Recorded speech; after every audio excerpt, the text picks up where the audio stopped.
There are living wage campaigns all over the world, and the aim is for employers to make a voluntary commitment to pay a minimum of £7.45 an hour. At the Chamber of Commerce, we run these big debates to ask the business community whether a living wage was a good idea for the city. And it was an overwhelming vote by the business community in favour of a living wage of £7.45 an hour. The living wage rate has been calculated and is the amount you need to have a decent life, not just to survive. It offers many things to organisations. From a business perspective, significantly you will get improvements in productivity, you get increase in staff morale, you get reductions in absenteeism, retention levels. All of these things are not just things that are anecdotally proved. We've got data out there, there's reports out there which show that these things work. We signed up to the living wage when it was first possible to sign up to the living wage, when it first was announced. Not because many of our employees would be on minimum wage, but because we support the whole concept of living wage and we wanted to support it across the city. I think it's great that local employers can unite to make sure that people have a reasonable standard of living. Unless you have a reasonable wage, it makes it very difficult for people to live and work in the city of Brighton and Hove. The living wage has three key benefits, and those are it's great for business, it's great for the individual, and it's great for society as well. Not all businesses will be able to sign up or will want to at the moment, but we need as many people as possible to sign up. The more businesses that sign up to the Living Wage campaign in Brighton and Hove, the better it is for the city's economy. Well, clearly the living wage is a voluntary thing, so businesses don't have to pay it, and I quite understand that some businesses can't afford it, but it's a good aspiration for them, even if they just started to move towards it. If they said, we aim to be there in 5 years' time and we'll do a little bit each year to increment towards it, that would be great.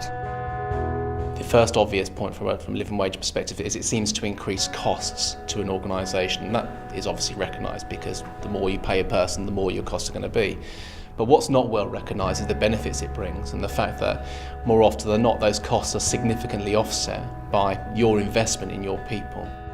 If you elevate the pay of the lowest paid in the city, then you start to bring the entire economy of the city up. You create more wealth in the city and more spending power. The digital sector is a good candidate for the living wage actually, because most people, it's generally very skilled jobs. The living wage is the minimum anybody should be being paid in that industry anyway. So I think the living wage is a really good idea for Brighton, particularly because as a city we have a great opportunity here to become one of the biggest centres for digital in the world actually. They feel much more likely to commit to your organisation. They feel much better about working in your environment. They feel much better about giving more to your company. We think it's really important to pay people the living wage. £7.45 enables a person not just to survive but to live. It made me feel extremely valued as a worker at the fair shop, which I already did anyway, but even more. I think the living wage campaign would be very good economically for the city, but also socially. If someone is struggling, it actually affects everyone else around them, not only themselves and their family. It must be really, really difficult. I mean, if you're living on 11 grand a year and you're having to pay rent out of that and it gets to the point where there's no point in working. Your time isn't really being valued fully for what it is, because time is more important to me than money. I just need money to live. It could have a positive effect for your life and your family's life and your friends' life and the whole community's life as a whole. We knew that staff would be our biggest cost in the store, and it was really key for us to make sure that we pay all our staff above the living wage and to provide a great working environment so that they're happy to come to work. What we do as employees has a huge impact on our colleagues' lives and well-being, and of course the wider community. First thing we believe businesses can do to ensure a positive impact is to pay their staff fairly. We'd like to see it as an aspiration for the future. It's very easy to see Brighton as a place of wealth and affluence, because if you come down to the seafront, that's what you first see. But if you go further north, there are pockets where people are really struggling to make ends meet, and something like the living wage can make a huge difference to those people. Brighton and Hove Chamber of Commerce, our aims is to make the city as vibrant and thriving economically as possible.